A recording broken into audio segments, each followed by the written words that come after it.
High, this is Ali from Ali Irish blog. আপনাদের সবাইকে স্বাগতম আমার চ্যানেল থেকে। আগেই বলেছিলাম রমজানের পরে আবারও মাছ ধরবো, সো ইনশাল্লাহ আমরা আবার আমার ফিশ পচে চলে আসছি মাছ ধরার জন্য।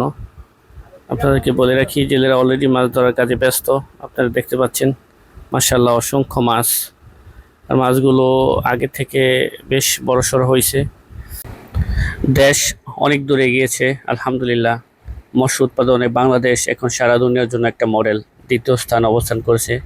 বাংলাদেশ মৎস্য উৎপাদন এবং মৎস্য রপ্তানিতে প্রচুর বৈদেশিক মুদ্রা অর্জন করে, এটা আমাদের কৃষকের জন্য সম্ভব হয়েছে। আপনারা অনেকেই জানেন আমি একজন প্রবাস ফেরত। আমি দীর্ঘ 11-12 বছর প্রবাসে ছিলাম।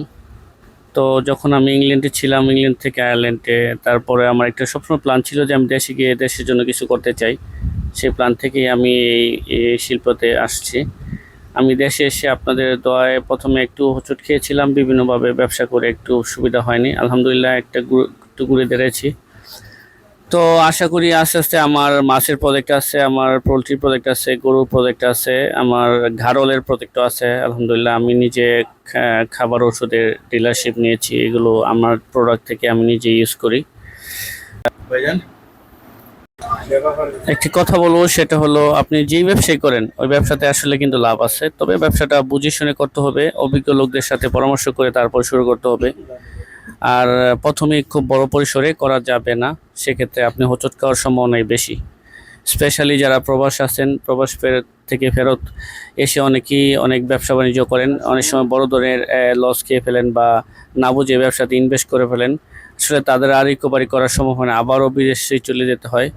প্রবাসী ভাইয়েরা আসলে অনেক ক্ষেত্রেই প্রতারিত হয়, আমি এটা জানি। আমি নিজেও অনেক ক্ষেত্রে প্রতারিত হয়েছিলাম প্রথমে।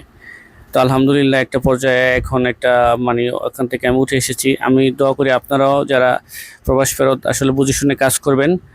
কোনো কিছুর করার আগে অবশ্যই জেনে শুনে পরামর্শ করে তারপরে করবেন। আরও নতুন নতুন ভিডিও পেতে আমার চ্যানেলকে সাবস্ক্রাইব করে পাশে থাকবেন। সুস্থ থাকুন, ভালো থাকুন, নিজে স্বাবলম্বী হন, অপরকেও স্বাবলম্বী হতে সাহায্য করুন। বাই।